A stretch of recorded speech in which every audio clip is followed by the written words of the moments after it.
Such a basic but essential topic today. Actually, kind of looking forward to this. At first, I thought, oh, I'll blow through this in 30 minutes. I don't know. We could be here for a while. There's a fair amount to talk about. I'm just going to give a couple more minutes for people to fight traffic and get to the meeting, and then we can get started. But yeah, today we're talking about snaps and constraints and drawing precisely, and these are all things that are very near and dear to my OCD heart. So hopefully this will be helpful.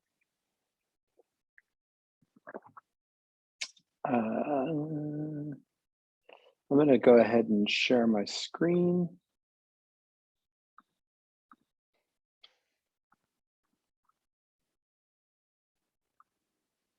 There we go.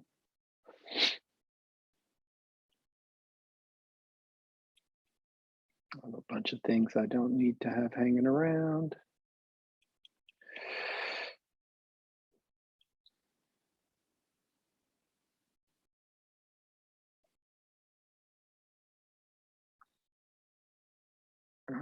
Cool. Can everybody see that? Oh, there was one thing I meant to do before the meeting, so let me go ahead and do that now. Even though I'm a little late. Displays.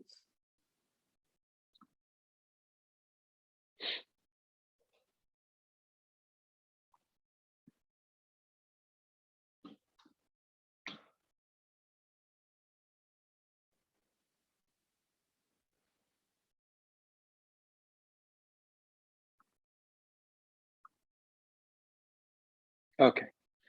Can everybody see that okay? I'm trying to reduce my screen resolution so that icons and so forth are a little bit larger, and hopefully that's helpful. Looks good. Matt, does that look good? Okay. Great. And you're seeing my Vectorworks screen, not my Macy's catalog or New York Times cooking page. Want to make sure to share the right thing. All right, so today we're going to talk about snaps and constraining geometry and just drawing accurately and with precision in general. And in 2022, there's been a revamping of the user interface. So the snapping palette used to be a floating palette, and now it's permanently docked here at the bottom over here. And if you hover over one of these icons, you can see what they are. I find it useful to go to our workspace, and I've got a custom workspace here, but we can go ahead and edit that just so that I can show you this. If you go to your workspace editor and go to your keys, you can see that these are the keys that are assigned by, I think by default. I don't think I've changed these in Vectorworks, and these have been assigned to the snaps for quite a long time. So snap to grid is A, snap to object is Q, and so on and so forth. So I'm going to go through those. In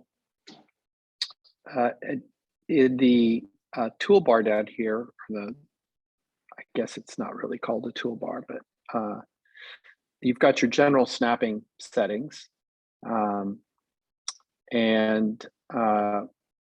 there's some settings there that are useful.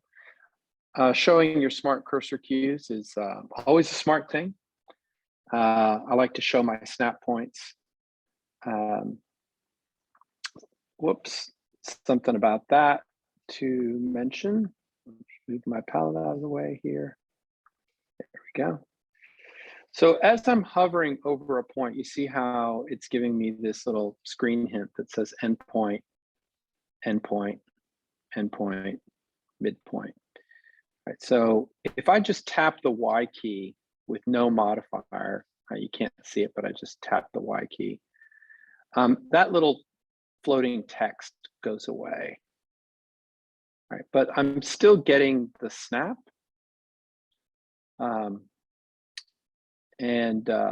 So the only thing is that you don't get this little, here I just tap the Y key again, you don't get this little heads up that tells you whether it's an endpoint or a midpoint or so on. So I like having that text hint because let's say that I've got a divided line, for example, and I've got 7 divisions. I might not be able to eyeball, particularly in something like a perspective view. Am I hitting the midpoint here, or am I hitting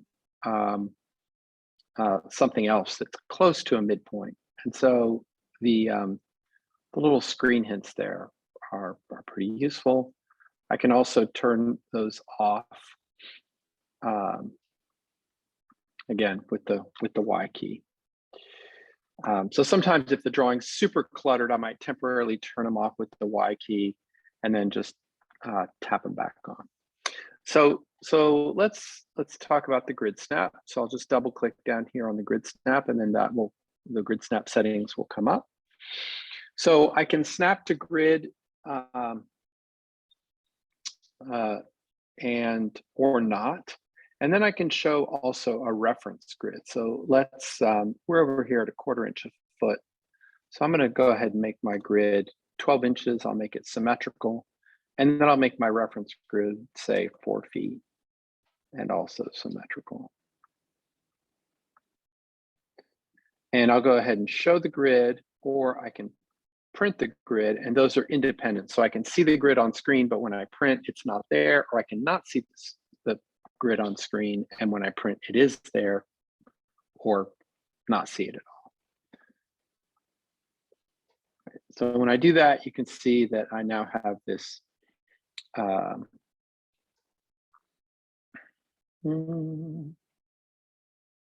have this grid, kind of hard to see because I got some geometry in the way. Let's go to wireframe mode here.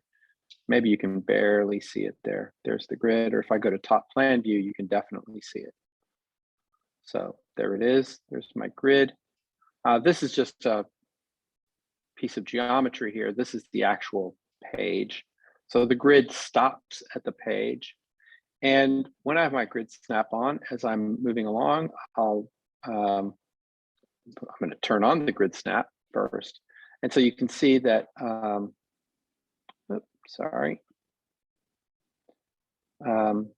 as I'm drawing, as I'm snapping, you can see that everything is snapping into these 1 foot increments because that's where I set my grid. So the grid snap and the reference grid are actually 2 completely different things. So I could have theoretically, I could have my reference grid to be on some metric unit, but my grid snap to be on an imperial unit. I mean, it would all display as inches, but they don't necessarily need to be multiples of one another. It just appears that I'm snapping to the reference grid, this blue grid here, because it just so happens that that's an increment of the snap grid. So now I've just made my snap grid more refined, right? And so now you can see that I've got a little bit more control over where I'm snapping. Now, if I get close to another snapping condition, so in this case, I've got the endpoint here, right? You can see from the heads up display, it's giving me a delta Y of 8'5½", which is obviously not on a 3-inch module, which is my current snap grid, or 2 inches, whatever I set it at, right? So the snap grid does not completely lock you in. You can snap to other increments. But if you're just drawing along here in empty space, let's look at the object info palette. You can see that this is indeed a multiple. It's a width of 6'6", it's a height of 5'9", and it's a multiple of 3 inches. So the snap grid's really nice if you're, particularly if you're starting out. It's schematic design, say, or you're at a kind of a concept level. You want everything to be in nice whole numbers. you it kind of takes some of the worries out of um, avoiding these sort of funny little fractions or whatever.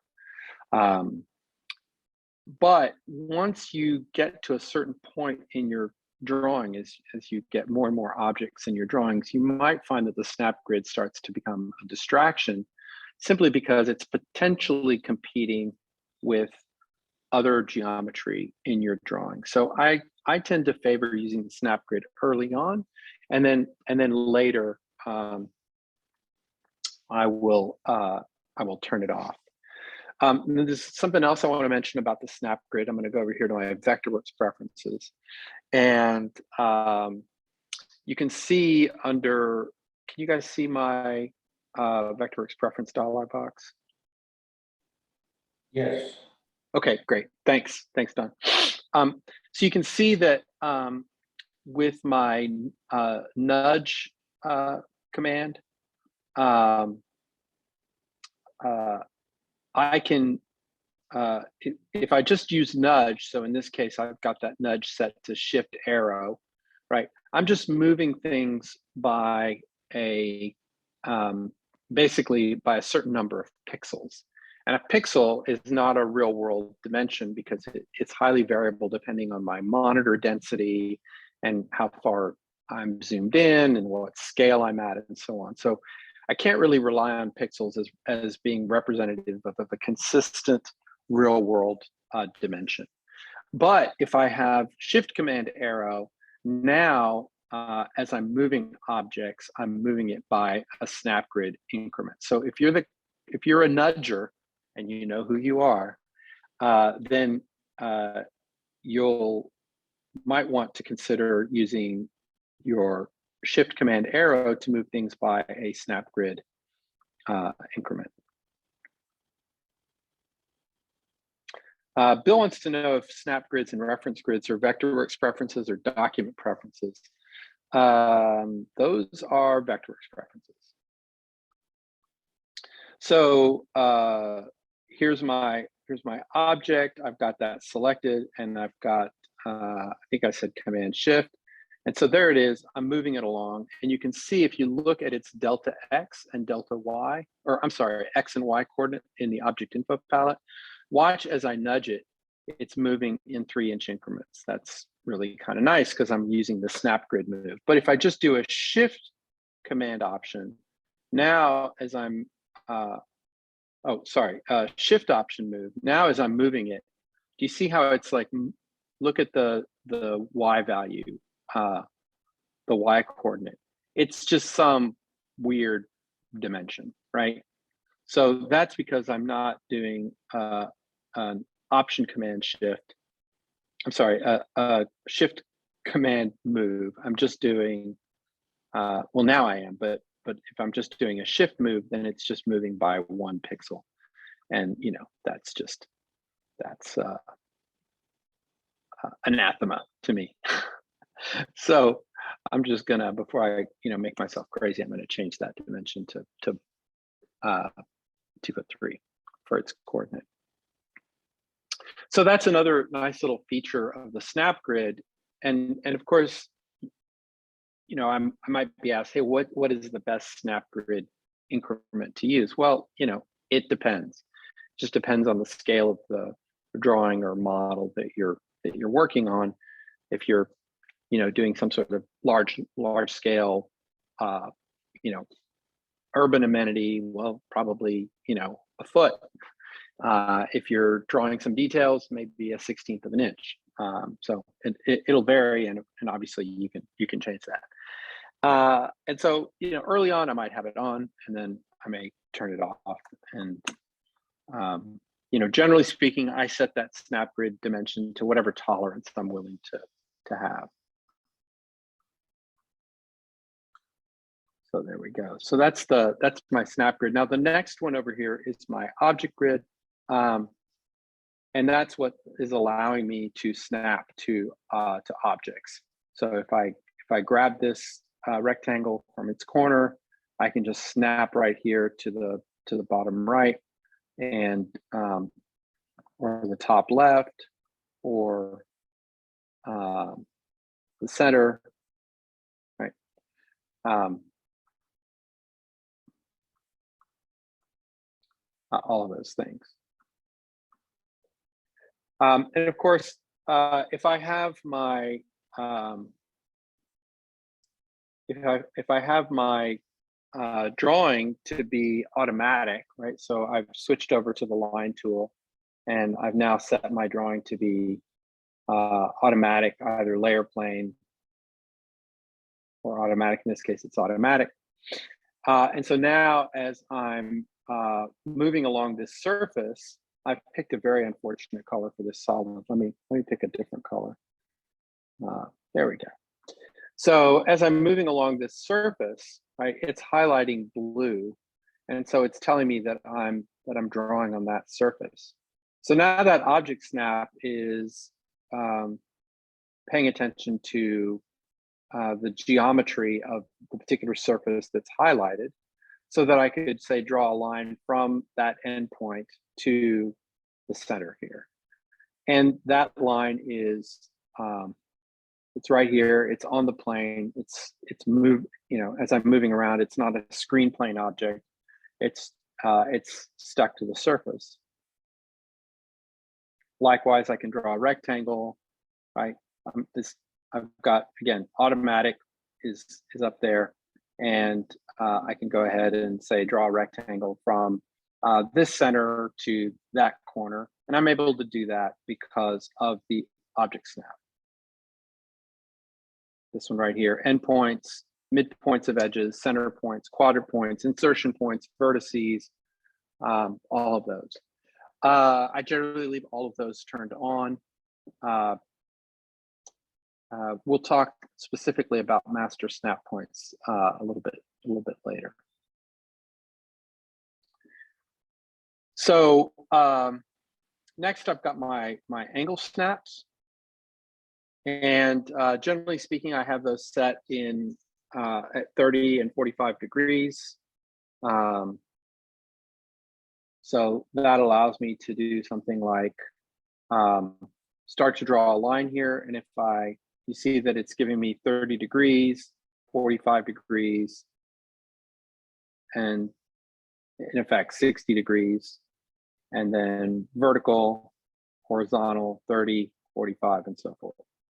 Right. If I hold down the shift key, then which you can't see that I'm doing, but I am, then I'm locking it into those angle snaps. So I can't draw a line that's 22 degrees. It's only going to be horizontal or 30 or 45 or 60 or 90, and that's that. If I don't have the shift key held down, then I'll still get the screen hint, and I can still, you can see there's this faint dotted line which is showing me the projection. But particularly if I zoom in, where I've got a little bit more leeway here, I can go ahead and find some other angle that I like. And notice here, of course, I've got my heads up display. So it's giving me a length and an angle. So I can just type in, say, negative 123, for example, if that's important to me. And there it is. And that's not a function of the object snap or the angle snap, excuse me. That's just a function of the heads up display. So object snap, that one I almost always have turned on, as well as the angle snap. Then intersection is pretty self-explanatory. You can double click on it all you want. There isn't any nuance to that. Either you're snapping to intersections or you're not. So if we go ahead and draw another line here, let's sort of draw a line arbitrarily, right? And start drawing a circle. So I get this object-to-object screen hint. If I have my screen hints turned on, I can, again, turn them off with the Y key, right? And so now I know I'm exactly drawing this circle on this plane at the intersection of those two lines. Now, notice that that's reasonably close to the midpoint. If I zoom out here, you can see it's real close. So this is a case where having that screen hint You know, if I have that turned off, what am I hitting here? I know I'm hitting something because my cursor has a little dot next to it, but I have no idea whether I'm hitting the intersection of those two lines or the midpoint or something else. So again, the screen hint's very useful. And this is also where I may want to know what my keyboard shortcuts are. You might want to print them out. Again, let's go back to tools and edit my workspace and have a look at those under keys, right? So snap to angle, snap to object is Q, right? So if I want to draw a circle that's at the intersection of these two lines, but I don't want to inadvertently hit the midpoint, I can just tap the Q key. And now midpoints are no longer on the menu because my object snap down here is turned off. By the way, if I just hover over it, you can see what the keyboard shortcut is. I didn't have to go all the way to the workspace editor for that. So snap to object is the Q key, so I can just turn that off as I'm starting my drawing operation. But now maybe I want that circle to go ahead and meet the endpoints of one of these lines. Well, golly, now I can't snap to it because I've turned off the object snap. Well, I can, even though I'm click drag drawing, some of you may be click drawing, I can hit the Q key and turn the object snaps back on in the midst of my drawing operation. So now this midpoint of this rectangle or the end point of that rectangle or the end point of this line or the end point of that line, all of those are now fair game. So that's another thing that it's important to emphasize about your snaps is the keyboard shortcuts are really important. They allow you to start with one set of snaps at the beginning of a drawing operation and end up with another set of snaps at the end of your operation, because you may not want the same set of snaps beginning and ending. Intersections, again, almost always have those turned on, excuse me. So the next one on the list are my smart points. And I guess you could turn them off, but why? It's just so darn useful. So what your smart points are, they're on the fly orthogonal construction lines that you can use and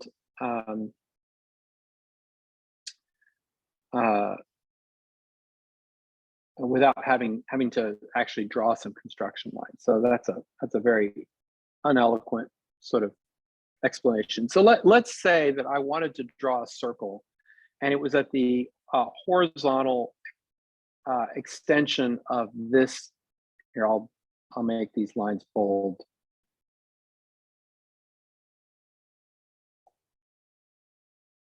Stretch that and make these lines a little heavier so that you can see them clearly. All right, so I want to draw a circle and I want it to be at the horizontal extension of that endpoint and the vertical extension of that endpoint. And again, I'm drawing on this plane, this top plane of this object here. Everything that I'm drawing here is on that plane, not on the ground plane. Why am I doing it that way? Because it's fun.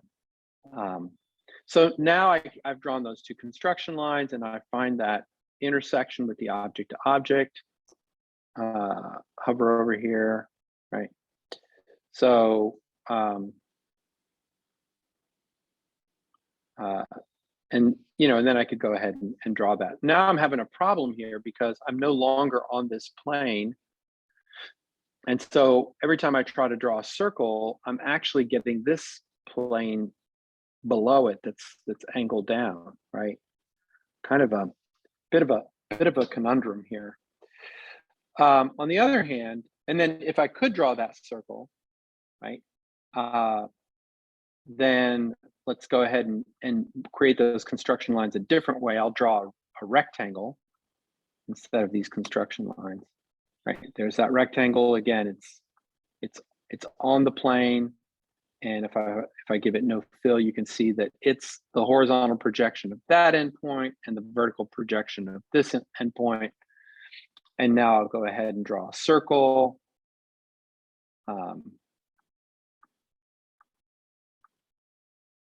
And I'll highlight that rectangle, draw my circle, and then I'll delete the rectangle. And there, finally, I've drawn my circle. You know, I've had to draw the rectangle, draw the circle, and then delete the rectangle. On the other hand, if I have my smart cues turned on, then I can just hover over this endpoint, and you can see that as I pull away, I start to get this red dashed line. And then I can hover over that endpoint, and as I pull up, you see I get this green dashed line. Right? And I may have picked a very unfortunate example here because I'm having some, you know, it's wanting to grab this plane below. So I'm having the same problem as before, but you know, let's do it this way. So horizontal from this one, vertical from that one.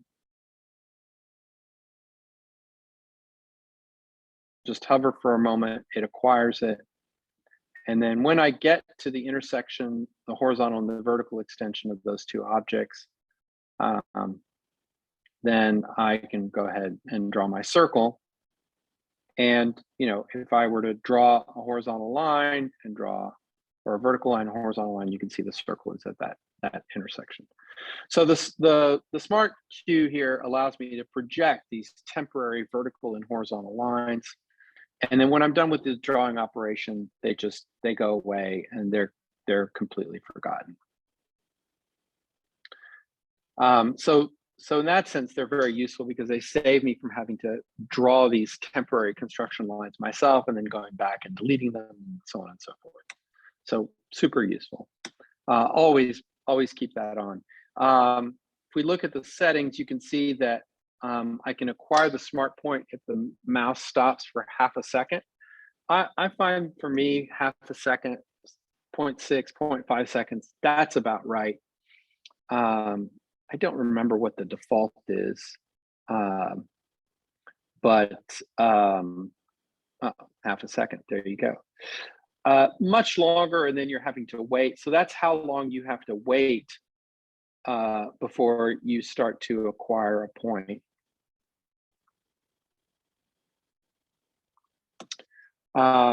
If that number is too small, then you're starting to pick up points just by brushing past them with the mouse instead of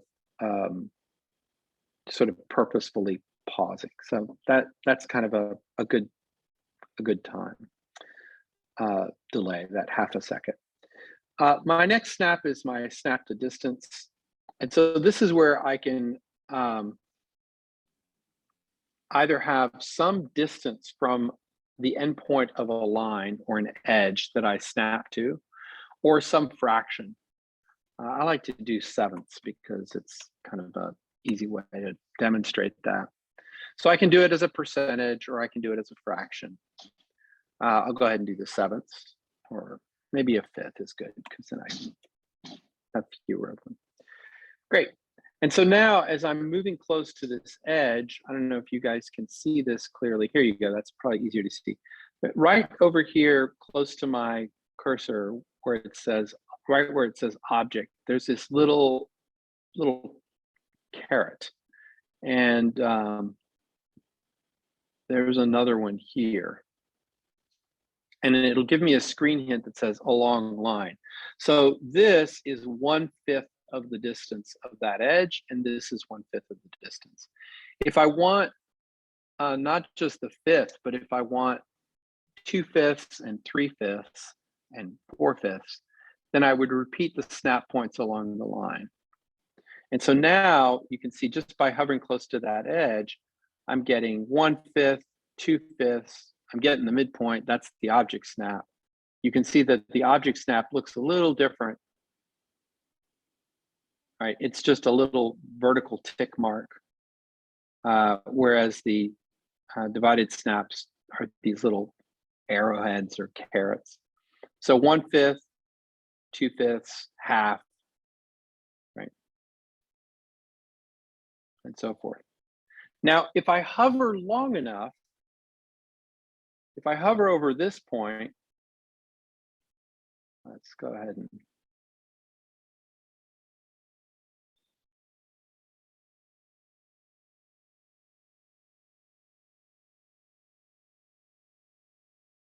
I'll start a new one. Here's the midpoint. There's a fifth. If I hover over this point,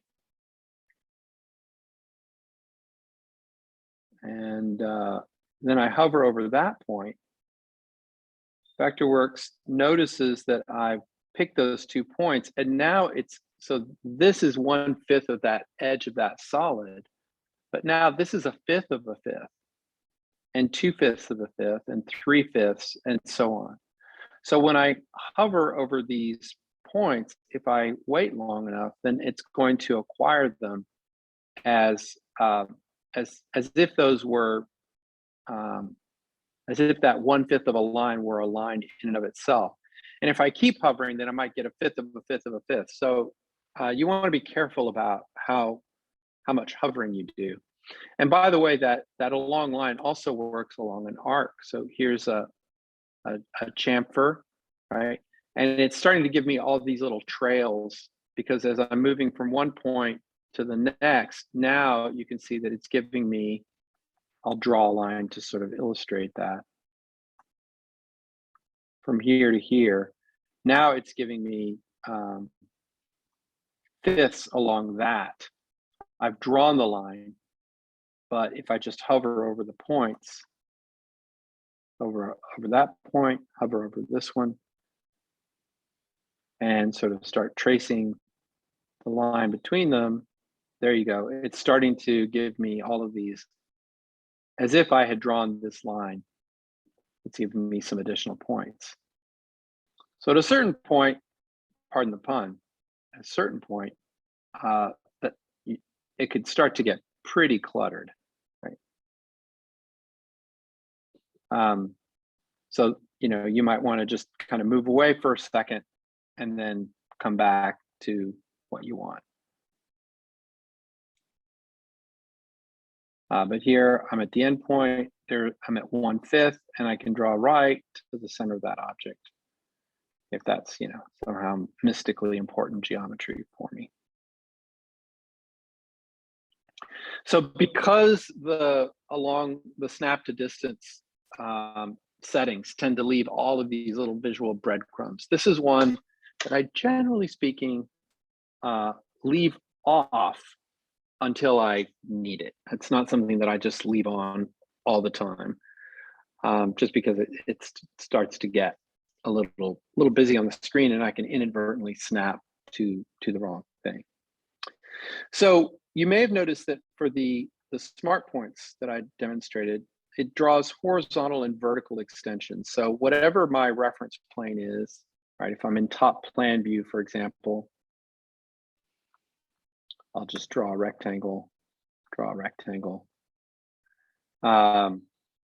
If I want to draw a circle whose center is at the vertical extension of this corner and horizontal extension of that corner, right? There it is. There's my circle, right? So that's my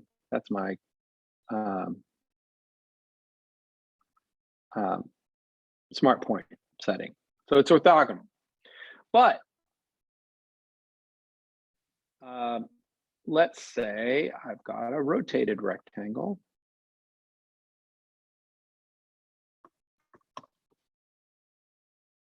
Here's one, and here's one. And so if I want to draw a circle whose center is the extension of this edge and the extension of that edge, I could draw those construction lines, draw my circle, and then delete the construction lines. But great, okay. We know we can do that. But if I use my smart point, I can't get this edge. It's giving me this horizontal, and I can draw that, but that's not what I'm looking for. So this is where I need my smart edge setting, which is slightly different. And so what that does is that allows me, and you could see that I was starting to do it, it allows me to pick up not points, but edges and project them as imaginary or temporary lines. So now if I just hover over this line and start pulling away, you can see it's giving me this dotted red line, which is just right on that edge. And then I can do the same thing here, and it gives me another one. And there we go. I can draw my circle. So that's an edge. It needs an edge. It doesn't want a point. It needs an edge because it needs at least 2 points in order to be able to define a line. It only allows me to have 2 of those at a time, so I can't get a third going. If I get a third one going, it's going to drop the first one in the set. So it's only 2 at any given time, right? And sometimes it's a little persnickety and it's not doing what I want. And so what I can do is I can just tap the T key, and the T key finds the edge that I want, and it goes ahead and I just tap the T key again, and it gives me the projection of that edge. So I can do that manually with the T key. But again, I have to have that constraint turned on. And once again, I can have a kind of a delay so that it's not lighting up like a pinball machine when I'm moving around. I can give it a bit of a delay, so I have to pause and hover over something in order to get what I want. You can also see that there's this snap to bisector. So in this case, I'll go ahead and activate the T key, and again, there it is. So I can draw on this edge. It's giving me the screen hint, right? But you can see that it's also giving me vertical. But if I'm a little patient here, well, there you go. There we go. The bisector is almost horizontal and almost vertical. So it's a little tricky to get the one that I want. So now this line is at an angle that is a bisector of this angle that's created by the intersection of those 2 edges. So every once in a while, that's helpful. So that's your smart edge. And again, the T key is your friend. If the smart edge is turned off, then I can still activate it with the T key. You see how I did that? I'm just tapping the T key there, even though it sounds like I'm saying tiki, but the letter T on your keyboard without any modifiers. That's what activates that edge.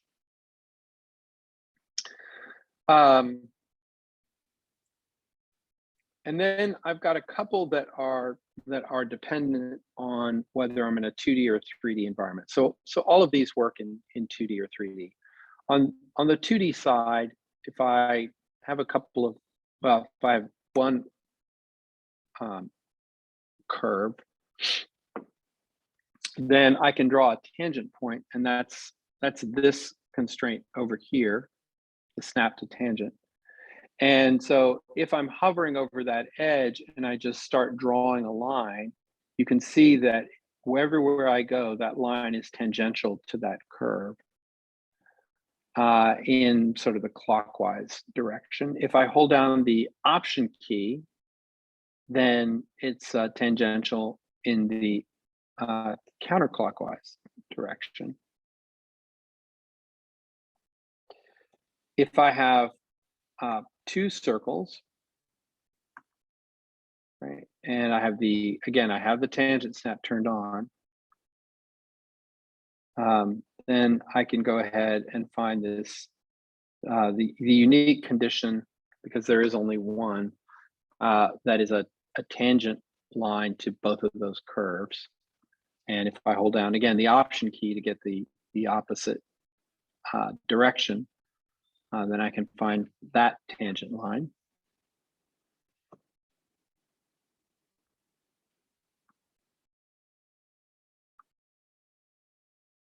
It's been a while since I've experimented with this, so bear with me.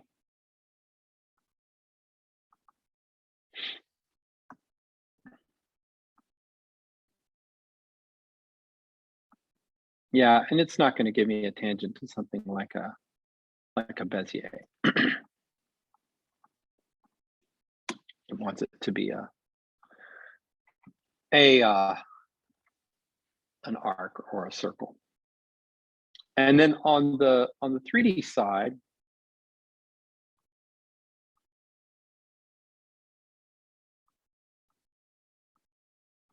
right, then I can go ahead and have this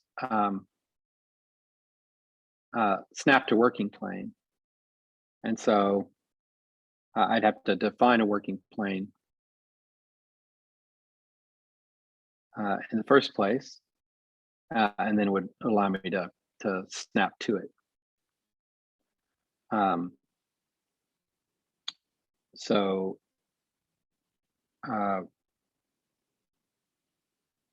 you know, that's the working plane. So not very exciting, but if I set my working plane, let me go to my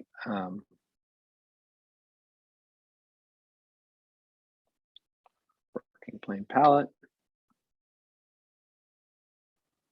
and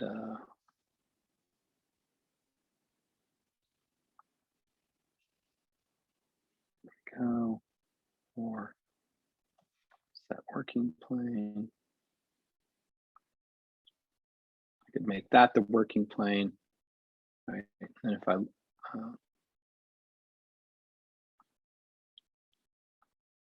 now that's the working plane, and so as I'm drawing along, I'm working on that plane, even if that's not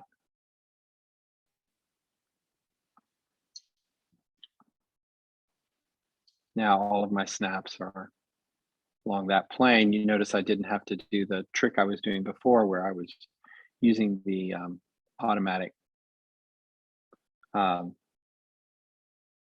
detection here.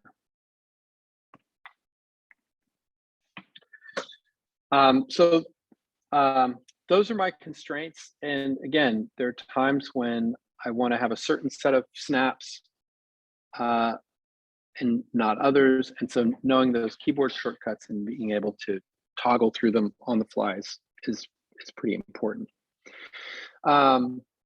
There are times when I don't want any snaps at all. And so rather than go through and turn all of these off, I can just suspend them by holding down the tilde key. So you can see right here, it's telling me my snaps are suspended. And so now I'm not snapping to anything at all. I just can't until I let go of that key. I can also hit this pause button, but hitting the tilde key is a little bit easier. And then I also have some, as you've probably noticed, I've got all of these indicators, like this object is highlighted. I get this kind of dashed gray line, or I get a dashed gray line when I've got something that is snappable that I'm hovering over. And then I also have, let's look at my under my Vectorworks preferences.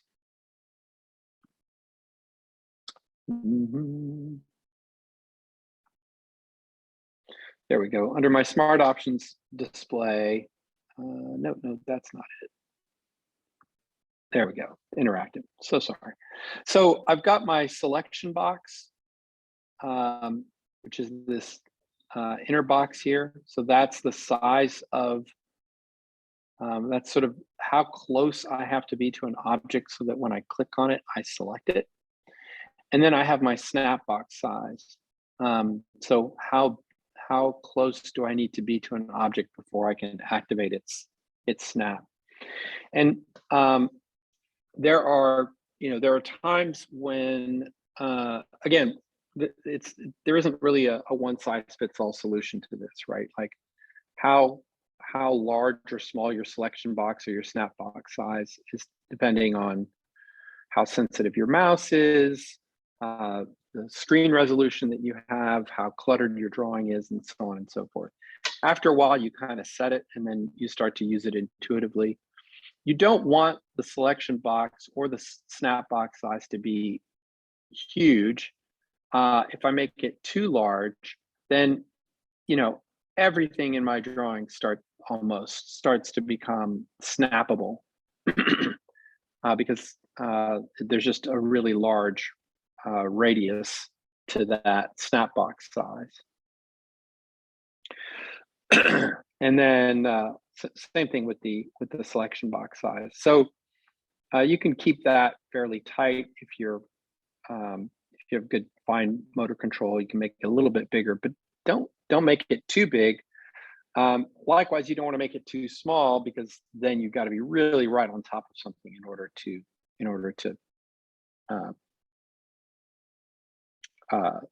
snap to it.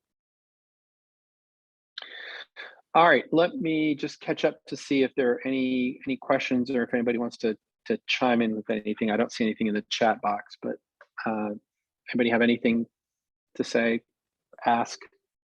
I do, and it's semi-related to something you did earlier.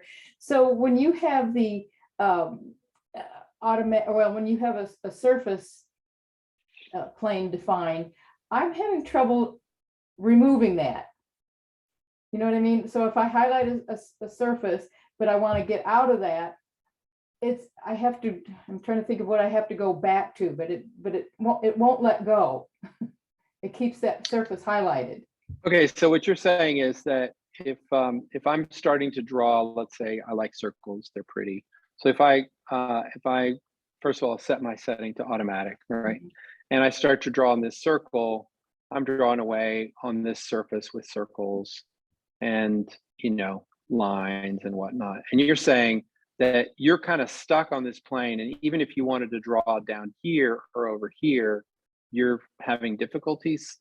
Well, yeah, yes, I shouldn't have said on automatic. It's when I define the plane via the 3D drawing settings. So it's not automatic. It's letting me select a surface. Yeah, so you're setting a working plane. Yes, yes. Right. So let's, yeah. So you're talking about I think you may be talking about set working plane over here. Correct. Right. And so I can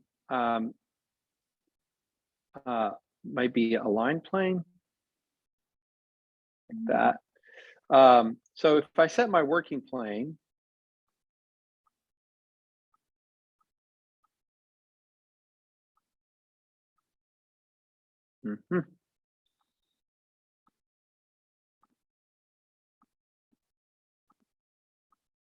You've jinxed me, Gail. Sorry. Nah, that's okay. That's all right. So now why is it not letting me get back to that? Let's go to top plan view and go back to that save view. There we go. So set working plane. All right, so I could set a working plane either by click to set the working plane in the origin. Right, so I could set that as the origin, and then I could say align it, whatever. And then now that you can see, I've got this little working plane, and now you're having trouble sort of moving off of that. Yes, correct. So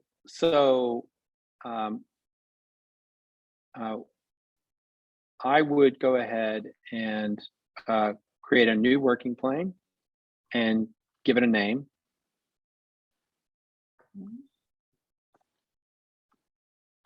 Right. And so now I'll go back to top plan, or I'll go back to my save setting.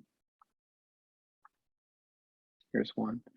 And I'll go ahead and set this as my working plane. Okay. And then let's go ahead and view that. And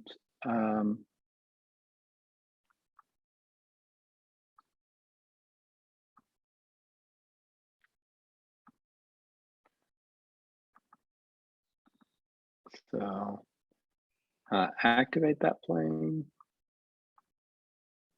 No, didn't like that.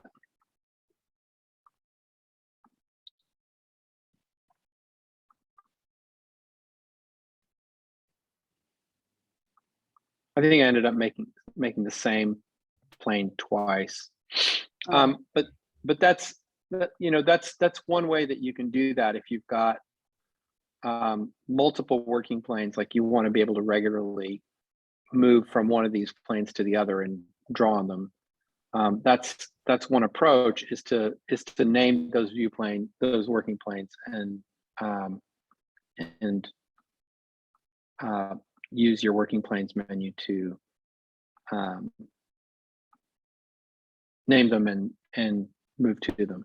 But I find, frankly, that most of the time, just having that ability to set that drawing surface to automatic is very useful. Working planes are especially great if you don't have a lot of pre-existing geometry. And so you want to set a working plane because there's nothing to draw to. But what I find is I tend to generate some 3D geometry first, and then I want to draw on those faces or use them as a point of reference. And so that's why I really like this automatic function, and that's in my document preferences. And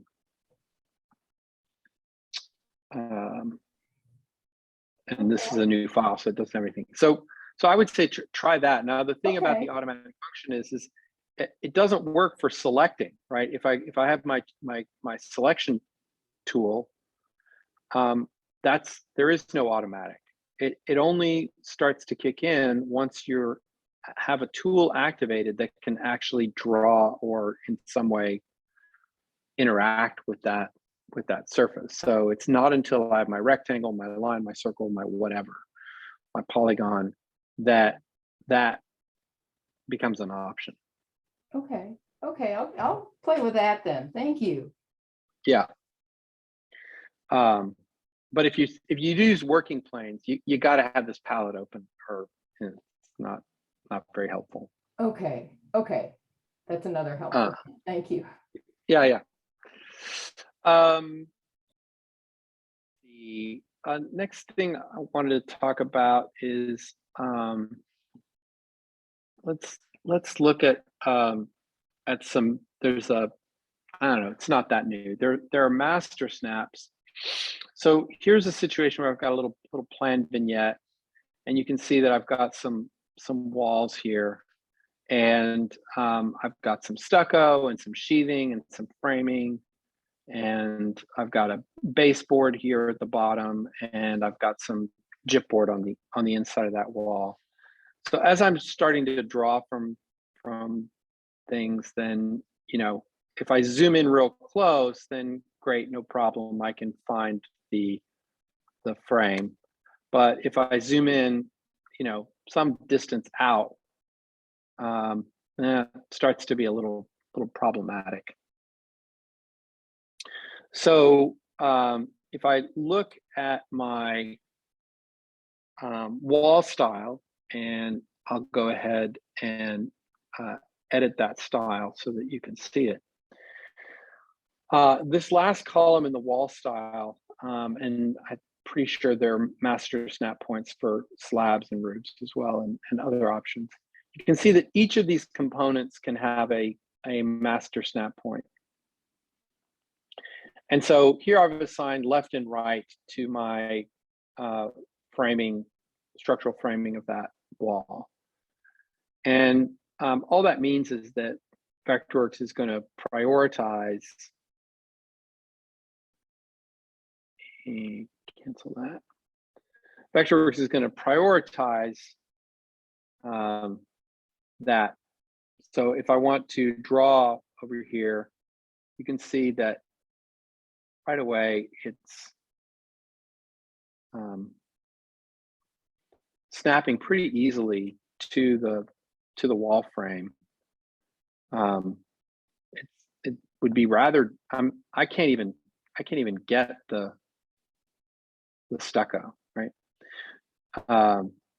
So So one option, of course, is to simply turn off the components of your walls that you don't want to snap to, but you may want to see those that might be important for you to register to. So the master snap points are a way of giving close geometry priority in snapping. Oh, and Keith reminded me that the backslash key toggles the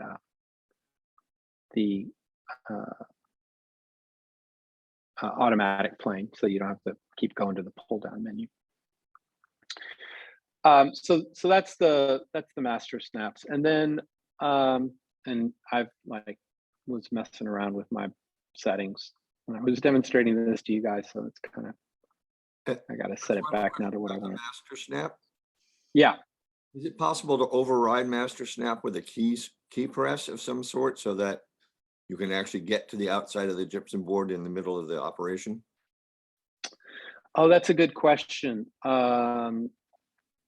Let's see. I'm not sure about that. I think so, but off the top of my head, I'm not recalling it. Let's. Would seem logical. Yeah. Since you had the other option, the others. I'm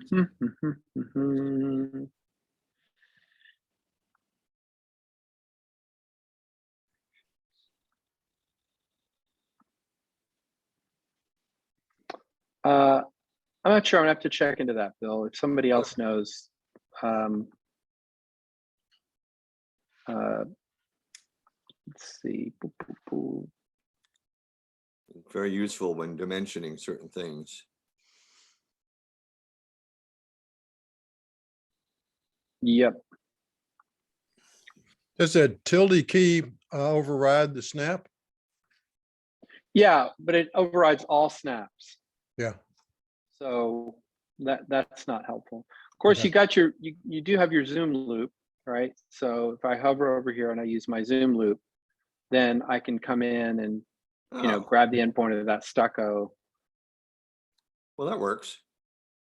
But I don't know offhand if there's a temporary turning off of master snaps. But yeah, that was my next thing. So if you tap the Z key, again, no modifiers, then you can go ahead and zoom in. If you're start a drawing operation in this view, the moment you start the operation, you exit that zoom loop view. And the zoom loop it focuses on wherever your cursor is. So my cursor is out here away from any sort of geometry. So if I hit the zoom loop key, that's not really helpful because I'm in the middle of nowhere and I can't get out of there. So escape will get you out of the zoom loop without canceling your drawing operation. And so now you can zoom loop again. For example, let's say you want to snap to this bottom of this baseboard. And there you go. So that's that can be super helpful. But again, the zoom loop requires that you be a little thoughtful about it, because wherever your cursor is when you hit the zoom loop, that's where you are, and you can't, as you can see, the zoom loop window doesn't sort of scroll around or pan around for me to get to other parts of my drawing. So if I zoom loop where I don't want to be, the remedy there is just to hit the escape key and go back to where I want to be, and hit the Z for the zoom loop, and then there I am. And so there. So it's another nice way of being precise when you've got a lot of competing potential snaps. So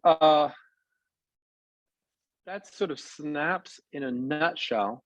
Now we also, you may have noticed I've misspoken a few times and called them constraints, and that's because they used to be called constraints, but now we have constraints. So there's constraints and there's snaps, and they're not the same thing. So your constraints are kind of a different animal altogether, related, but if I go to my dimensions and notes dialog box, you can see that I have this constrained vertical distance. If I click on that, very annoying. Why is it doing that? There we go.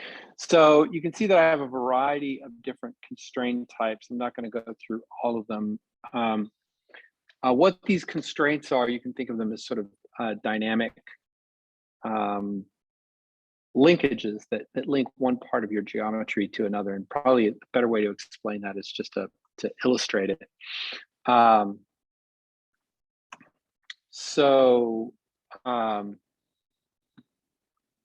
This is a little kind of a ray diagram I did a long time ago for an acoustics class. And it had to do with sort of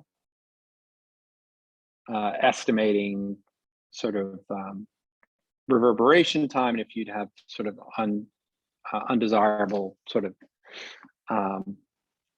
echoes and reverberations in a field. And I sort of devised this as a little drafting aid. And so all of this is just, it's just a, very simple-minded. It's just some lines, some polygons, different lines, circles, and so forth. But I've constrained all of those so that the endpoint of this line is constrained to, there's a locus right here, which, zooming in doesn't help you see it because loci are always the same size. So there's a locus here and a locus there. And so I've constrained those lines to be pinned, if you will, to the locus. And then the other endpoints of the line are constrained to be coincident with the center of this circle. And then this circle is also constrained to that. So if I grab either of these circles and move them around, you can see that the lines are like sort of stretching around like little rubber bands in order to maintain those relationships. So if you've got these sort of relational constraints that you want to maintain, then I would encourage you to experiment with the various constraint tools. So for example, I can draw a rectangle and another rectangle, and then in my, there we go. I could constrain them vertically. So when I do that, it's almost like drawing a dimension string from one to the other. Zoom in, you can see it's calling that out as 4'5". That's not going to print, by the way. That's just on screen. It won't ever print. So it looks kind of like a dimension string. If I move this rectangle, right, it's always going to be constrained 4'5" from the other rectangle, and vice versa. So there'll always be 4'5" apart vertically, but I can move them horizontally anywhere I want. And if I move them up or down, then the other one follows. It's kind of like a yo-yo trick. Or I could also constrain something horizontally. So now there's a horizontal constraint, which, now I've got this. It's just not read. Oh, I'm getting some really interesting things. That's kind of wild.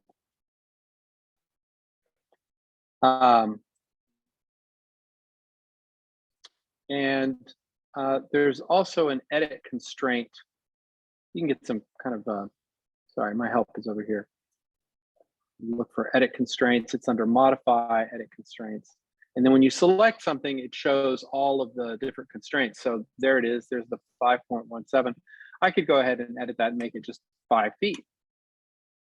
And now that's 5 feet. And, or I can under modify, edit constraints again, and I can just delete that altogether and make this one 4 feet.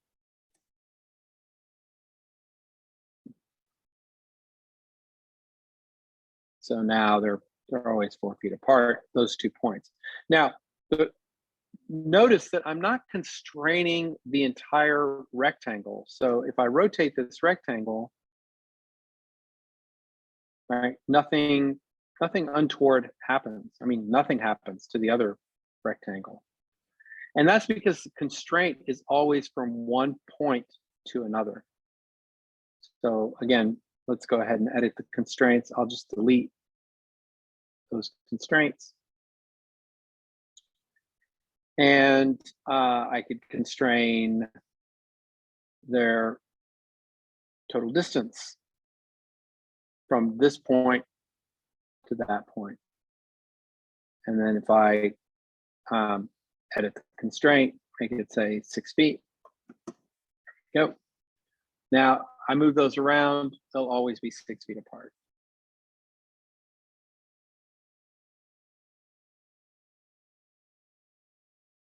But it's not constraining the rectangle as a whole, just this vertex and that vertex.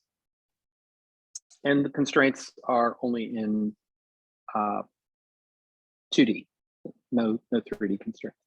So anyway, something to think about, perhaps to experiment with for some cases where you want things to be constrained to each other. Now, somewhat similar to constraints, not quite the same. There it is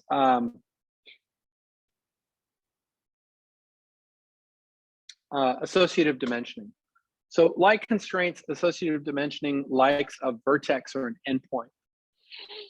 And so that'll be something that you can control from your document settings. Under dimensions, you can associate dimensions or not, and you can auto associate them. So if you auto associate, that means that Vectorworks is going to pick based on the stacking order of the objects. If there's coincident objects, which ones get associated or not. If you have that deselected, then Vectorworks will prompt you if there are multiple potential associations.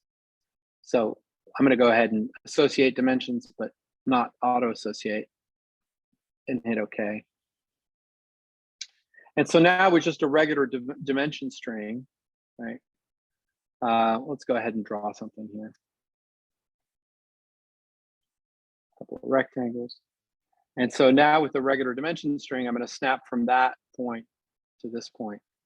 And can everybody see that there's like this faint green rectangle or square at that corner? And so what that tells me, that doesn't print either, by the way. And so what that tells me is that geometry is constrained. So if I move this, in this case, the dimension string is going to redefine itself based on what the position is. So it's an associative dimension is not like a constraint. It doesn't move the other object. So the dimension now is responsive, but I can double click on the dimension string and I can either pick the midpoint or one of the endpoint as the fixed point, right? And I can say, make that 3 feet. And now the dimension string redraws itself as 3 feet. And it moves the geometry that's associated with it appropriately. So it again works on 2D objects. It needs a vertex. So before I messed with this symbol, I was having some difficulty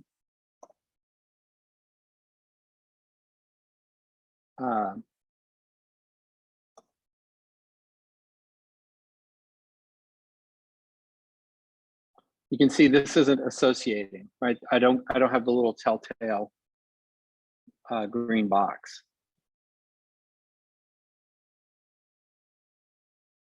But once I had a locus in here, Now you see I've got those little green boxes. So now that door and that sink are associated. I can click on that point and, make that 18, double click on the dimension, make it 24, whatever. And it'll move the door and the wall. But it has to have a vertex. I was messing with this and it was just like, it's not working. What's going on? But it needs a point to not an edge to associate with, or whatever the sort of boundary of that sink is. It's probably some sort of poly or something. But that can be sort of very useful if you want to maintain some relationships. And this is in the dimension class, so this dimension string would print, but I could create, for example, a dedicated dimension class just for associated geometry, so that I can use that to drive, as a kind of a driver for my geometry without necessarily printing it. If I delete an object, right, then the association sort of deletes, of course. So if I delete this, then that association is gone. If I delete the dimension string, then of course the association is gone.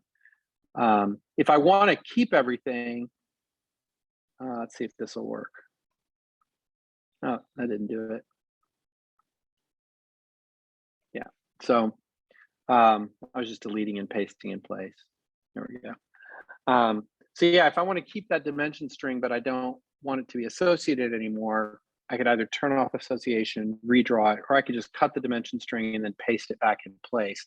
And now it's just a dimension string that's reporting, but it's no longer associated. And again, that's a document setting. So I can turn off associate dimensions or not.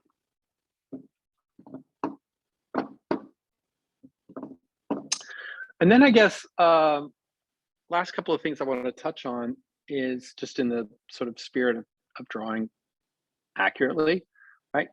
Kind of touched on this before when we were looking at the snap grid at the beginning. I can use the object info palette to make a rectangle that's exactly 14 by 14 inches, and that has an exact coordinate of 8 feet and 5 feet for the bottom left corner. I can do that. So the object info palette's a great tool for taking things that are, kind of a little haphazard, perhaps. It's important to not make typos, and sort of rectifying them or normalizing them. But also, if I just double click on the rectangle tool, or if the tool has and this is true for circles and lines and whatnot, but if the tool has a keyboard shortcut, 4 is the keyboard shortcut for my rectangle in this workspace. So I can just double tap the 4 key and that does the same thing, or I can just double click the rectangle tool. And then I get this create object dialog box that looks very much like the object info palette, right? So I can create a rectangle that's 14 by 14. And I can position it at the next click at whatever point I place. Give it a rotation. I keep typing 13 instead of 14. Or I can assign it a coordinate and hit OK, and there it is. So the object creation mode or the object info palette, good way to get things to be exactly where and what dimensions you want them to be. And then another command that I just get a huge amount of mileage out of is the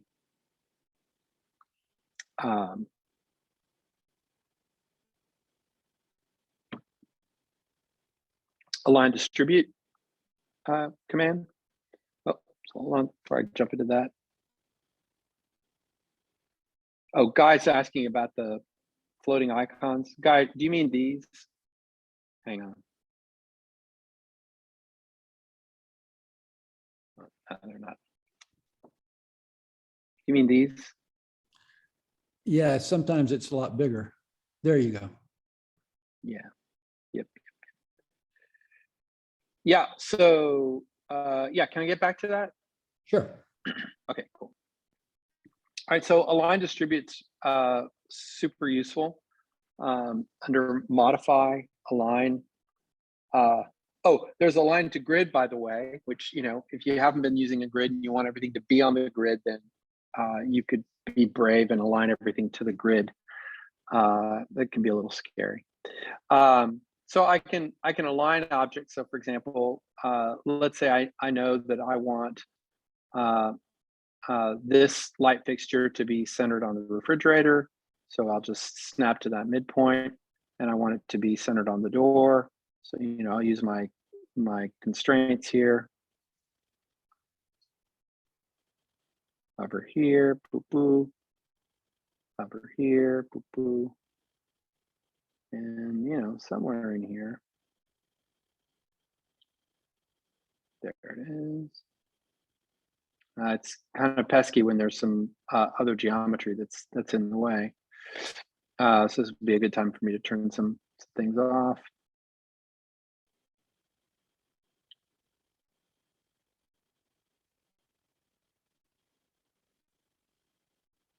Might need to do it in 2 stages.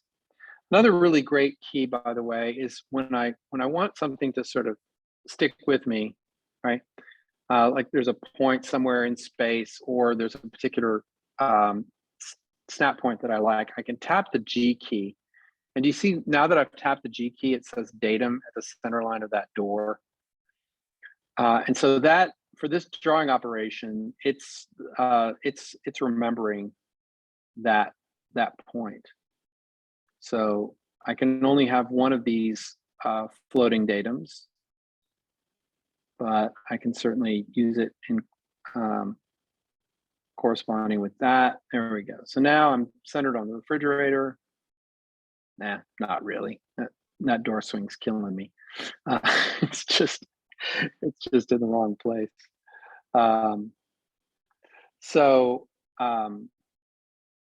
This is where I just have to buckle down and resort to zoom loop or something like that. So okay, so I've centered this one here, and maybe I want this one here, and I'm going to center on the door, and let's say I want it 30 inches from the door. So I'll just type 30 in the heads up display.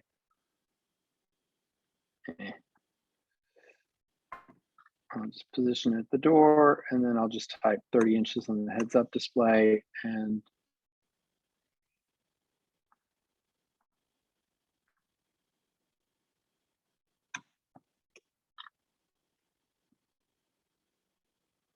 there we go.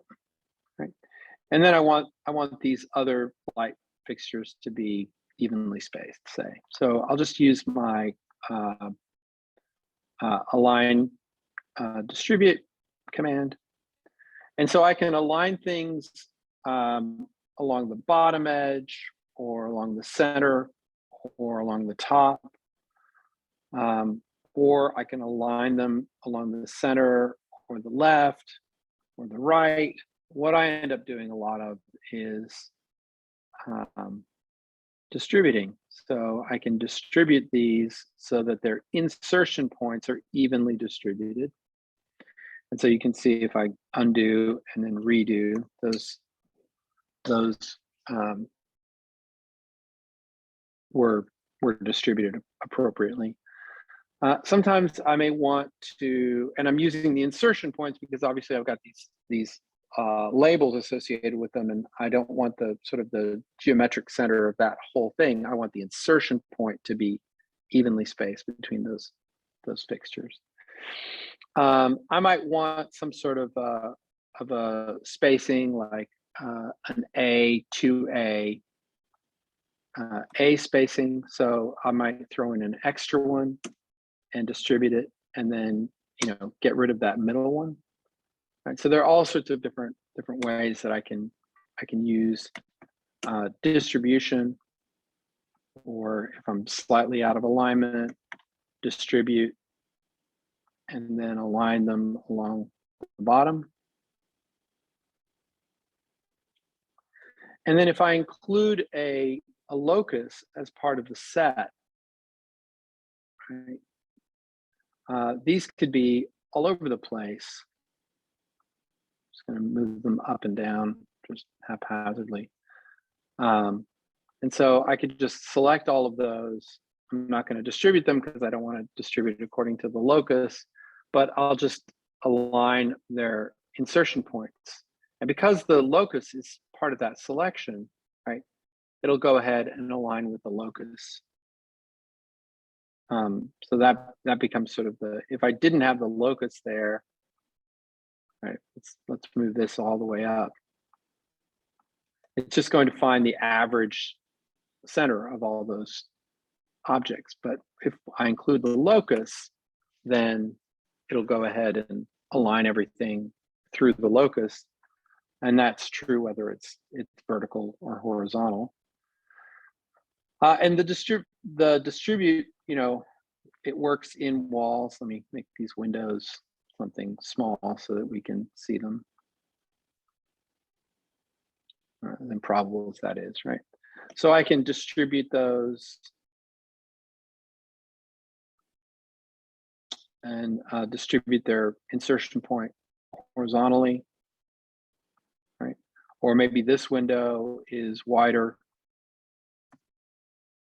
and this one's out here, and I want the spacing, the amount of wall space to be the same around those windows.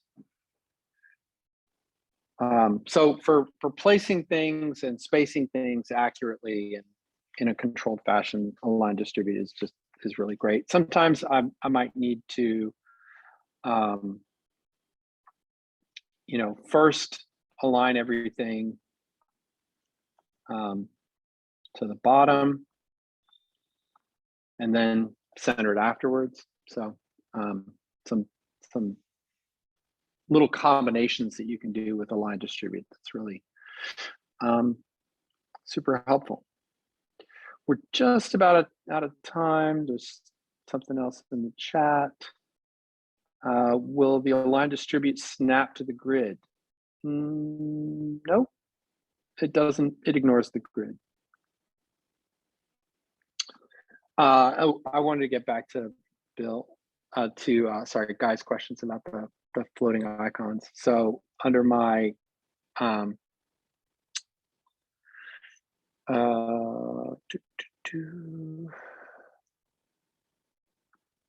yeah, so here's my smart options display under Vectorworks preferences. You can turn it off or on. You can show it automatically after your mouse idles. And essentially you have these little floating palettes that you can set up. So I work from a laptop a lot. There isn't a numeric keypad on the right, which I use a lot for standard views, right? So if I just let it hover or hit the space bar, over here, I've set this up to have all my standard views. Or top plan. So it's just this floating palette.